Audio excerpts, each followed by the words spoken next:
You are welcome back to Nigerian's Economy Today. There is hardly any report in the media that does not reflect COVID-19 pandemic. In this section, we shall be taking a look at COVID-19 pandemic and the industrial sector reportage. You can join this section by calling on the number on the screen, and to lead in the conversation on that important topic, the industrial sector and challenges posed by COVID-19, is a journalist, Anne Okon. Anne Okon, you are welcome to the show. Thank you very much for having me. Okay. You report the industrial sector in the newspaper, right? Yes. Now, from the repertorial point of view, how would you assess the challenges posed by COVID-19 pandemic in Nigeria?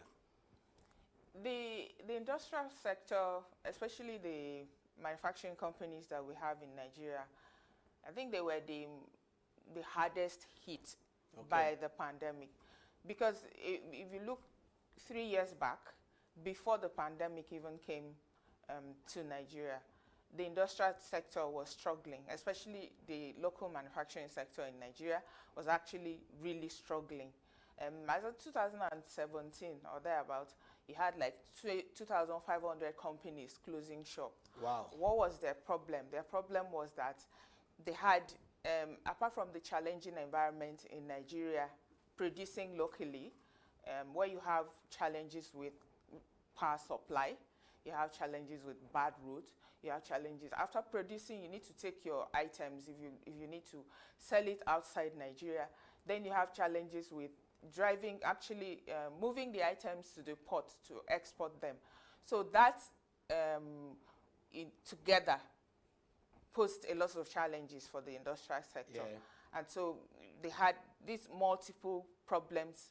And then on top of these issues that they were having, we now had the Nigerian consumer was faced with cheap alternative products from China and other Asian countries. You find that while you're struggling to produce in this kind of environment with all the challenges, and then you bring a product out and you take it to the market, and then your product has to compete with very low quality, cheap products coming in from China on a daily basis in large numbers. So they could not meet up. And then you had the Nigerian manufacturer has to source for funds. Getting funds in Nigeria is not easy. But over in China, where people produce, you could get funds for 3%. Here you have double-digit interest rate. So it wasn't really looking good for them at all. And then we now had the pandemic. So the pandemic essentially meant that, number one, they could not get what they needed to get. Some of them that actually depended on imported inputs to manufacture what they had to manufacture could not get those inputs, especially coming from China, because then the borders were closed, ships could not come in from China bringing those things. So they could not get these things. And apart from that, there were these restrictions of movement, shutdown of the economy, people were not allowed to move around. So whatever it is that you had produced could not get to the market. And if it was a perishable product, of course, you cannot sell. So you have to lock it up and face the option of it going bad. So that one too affected them.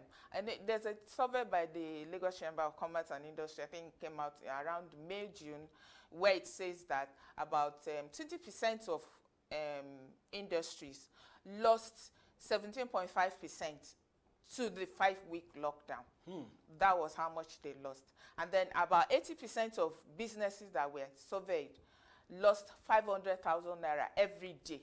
Wow. So when you look at the sampled population that was taken, had 17.5% billion naira lost in 5 weeks. Wow. That means if you're doing a nationwide survey, you're looking at like trillions of naira loss to the industrial sector in Nigeria. So that was what actually happened to the industrial sector. It was really bad. And then when the lockdown was actually lifted, you still found some other sectors in the economy, like the hospitality sector. The government said, okay, you should not open. People that are running event centers, you stay locked up. Yes. And some other people, you stay locked up. So, and these people depend on these other people to sell their product. So when your own customer is not buying, your own product cannot be sold. And the few people that you have, the few choices that you have to sell, you know, you won't be able to make up the losses that you've incurred during the lockdown. So it's really a case of multiple challenges. Yes, there were multiple. Apart from that, what you're producing, you need to, the ones that you need to take out, you cannot even take out because the borders too are closed. And even if you have to take whatever it is that you have to take out through the borders, that means you are taking it at an extra cost. And then we now have the challenge of the access route to the port. So that one too. So what you are saying in essence is that there is a big challenge for the manufacturing industry now, for the manufacturing industry. Yes. Pre-COVID-19. And when COVID-19 came, it compounded it for them. Yes, yes. Now, you mentioned something about some not too good, products coming from outside to Nigeria. Yeah. But we have Standard Organization of Nigeria. Are they not checking to ensure that the products that we have imported into the country are of good standard? Yeah, I've been very fortunate to go to the field with the Standard Organization of Nigeria. I've been very fortunate because I see the kind of struggle this agency. In fact, it is as if Nigeria has one SON and it is not enough. We need to have, for the 200 million Nigerians that we have, we need to have at least 20 million SONs, and we have just one. Because the problem the SON encounters is that you catch a smuggler, an importer of fake product with one hand, and the person is slipping through the other hand. In fact, it is not, the manpower they have is not enough. I should just say that, because I've gone to the field with them. You find so many methods that these smugglers use to bring in these things. Do you know that you can imagine a situation where somebody brings in diapers for children, diapers, a very sensitive product like that, and he brings the diapers in, and he brings the diapers in, maybe he brings it in at a very unfortunate time when the diaper's expiring date is close. So he manages to bring it in when the diaper has actually expired. And so he has a machine in his house or in his store where he changes the expiry date. Both diapers for children and then baby powder, baby cream.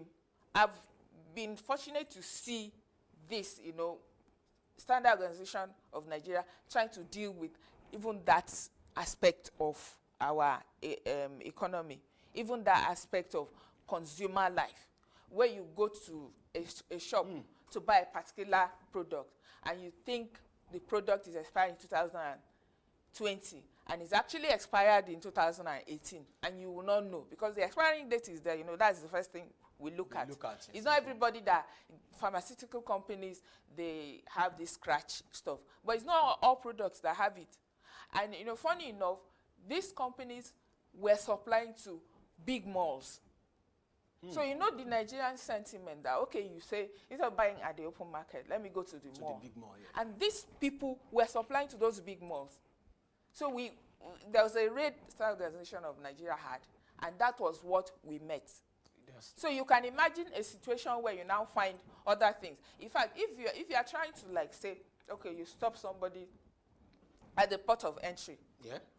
What of the ones that are coming in through the land border, in the land border, like if you have Cotonou border, you can be sure that there are about 50 routes from that border into Cotonou. Even the customs controller general confessed that it's not easy for his men to man all those. Oh, despite the fact that the borders are closed? Yes. The borders are closed. That is not easy. You have so many routes into Nigeria from neighboring countries. You have countless routes. So if you are trying to say, let me check the airport, there are so many routes. These people just fly in at every time of the day. And when you say you are checking substandard product, you'll be amazed to go to the market and still see them. It's just like when government was trying to stop foreign rice.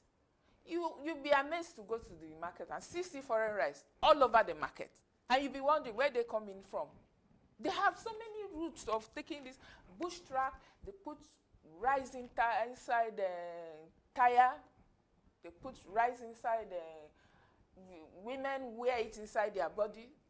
In fact, so many things. So this SON is dealing with so many challenges. Okay. Yeah, because they check standards quite all right. But, you know, their products, like Nigerian manufacturers who manufacture this, the SON will say, whatever it is that you're manufacturing has to meet with standard. In fact, what happens is that if it doesn't meet, they have to approve whatever it is that you're putting up. So Nigerian manufacturers are the ones that follow the rules. But the importers, the criminally minded smugglers, they are the ones that just bring it in. Because you bring it in, it's cheap for you to bring it in.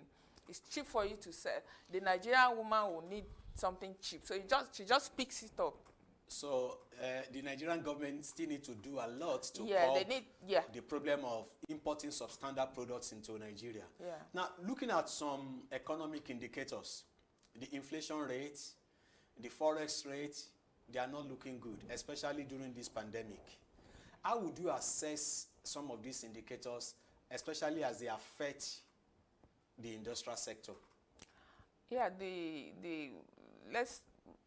inflation rate, I mean, inflation will always keep going up as more money pursues less good. I mean, that's what I was taught in economics. Okay. But let's look at the foreign exchange rate. We all know the reason why the rate is high is because the supply is low. The supply is low because the government is not getting enough. And the government is not getting enough because Nigeria is a mono economy. We sell oil. Yeah, we sell oil. And oil, right now, I don't want to say people are not buying oil. But I have to say they are not buying. Because that's the reality of the situation. We have to look ourselves in our faces and tell ourselves the truth. They are not buying oil. In fact, there's a particular story that I read about Nigerian oil stranded at sea in so many tankers just staying there. And, you know, the government is paying for that space. Sure. So the government will actually have to, like, pay you to take the oil off the space because you are spending more, you know, to retain the space that your tanker is being kept. So that's the situation. The government is not getting money because government money basically came from oil. So because government is not getting money, the dollars are not as much as they're supposed to be. So the few ones that we have, a lot of people are chasing after it. Importers have to get dollars to be able to import. So many people are looking for dollars. Can there be solutions to this? Yeah, or what do you think government can do to actually bring solution to the issue of this forex rate? The foreign exchange rate, since it is not our currency, we cannot regulate it. But we can do something to help ourselves. Like? I think the best thing that we can, the number one thing that we can do to help ourselves is that we stop dealing in goods that require that we use forex to deal with them. Good. Like, there's so many things we can produce and consume. You know, if we produce it and consume it, we will not need to use forex to buy it. We'll just use the naira and buy it. There's a time when there was this drive towards, you know, backward integration. You try and get your raw materials from here for whatever it is that you're producing. And government was really encouraging. Government actually gave some companies incentive, you know, to, okay, whatever it is that you are doing, try and see if you can source your raw materials locally, and government will be able to support you in whatever way. I mean, it was successful to a point where I don't know whether government now stopped supporting. Because I know companies like Guinness increased their local sourcing of raw materials from about, 40% to 70% at a time. You know, because of that incentive, because of that encouragement. But I think the momentum has, like, you know, come down. Okay. So what the government needs to do is now ramp it up, start that process again, start that promotion again. You go back and source your raw materials locally, so that whatever we produce, we can consume, and we'll not now need to start looking for foreign. So we don't need to depend on foreign exchange again. All true. Yeah. Now, we are now on quarter 3. And either we like it or not, the economy is moving on. Now, as a reporter, do you think the industrial sector deserves a palliative in a bid to avert or to curb job loss or pay cut, as we have it in so many organizations now? Yeah, of course. Of course, the industrial sector deserves palliative. The government has actually started on that line by, number one, giving tax incentives to the small and medium enterprises. If you are earning below maybe 25 million naira annually, you don't pay tax. I think the government started that. The government also started, they set up this 50 billion naira credit facility for small and medium enterprises. They reduced the interest rate on, some of these government intervention funds that you can go and access at a single digit interest. It was 9% before, but government has reduced it to 5%. So, and then they've also increased the moratorium period for loans. I've encouraged the deposit money banks to restructure loans for companies that could not pay, that cannot pay during the period of this pandemic. There's so many things the government have done, but the government can still go further and increase investment in information technology, because so many people are online now. So you boost the sector, encourage this, give incentive to people that are doing all these ICT companies and firms that depend on ICT to survive. So you try and push your resources into that sector. Let's build a formidable ICT economy. And then apart from that too, the government should work at, because the Nigerian businessman is a survivor. The government does not really need to do much, but just create an environment. Let there be let the roads be okay, so that they can drive their products to wherever it is that they want to drive. They don't really want so much money from the government, but let the roads be okay. Let there be power supply. Invest more in the power infrastructure, and then the interest rate on the real sector is too high. Reduce it. What the president of the Lagos Chamber of Commerce and Industry, Mrs. Toki Mabogun just said was that, to start with, the 2.5% addition on VAT should just be scrapped for now, should be suspended. And then the VAT itself should just be suspended maybe till everything is normal, And then try and encourage small businesses with, low interest loan. More, let the government, maybe the government agencies should go around. Look for, they do it in Germany. Okay. Like somebody was telling me, my mechanic was telling me that in Germany, when you're operating an auto shop or auto mechanic shop, the government sent agents to come look at your shop, see what you are doing, see what you need, take inventory of whatever it is that you have and that you need. When they take the inventory, they go back, and then you see supplies. And the supply, they bring it to you and say, okay, we're giving you 1 year.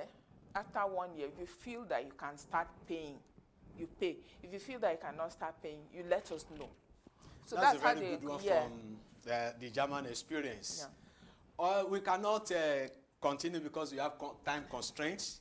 It's been interesting speaking with Anne Okon on the industrial sector and the challenges being posed by COVID-19 on the sector. She has told us that government is doing much, but government can still do better. Government needs to create an enabling environment. Anne, thank you very much for coming on today's program. You're welcome. Yes, that is our package for today. Should in case you missed any of our episode, You can subscribe to our YouTube channel. It's Nigerians Economy Today, so that you can watch some previous episodes of the program. You can also connect with us on our social media platform. On Twitter, we are at economy_Nigeria, Instagram economy_Nigeria, and on Facebook, we are Nigerians Economy Today. We want to thank you very much for joining us on the program today. I am Tunde Odeyemi. God bless Nigeria.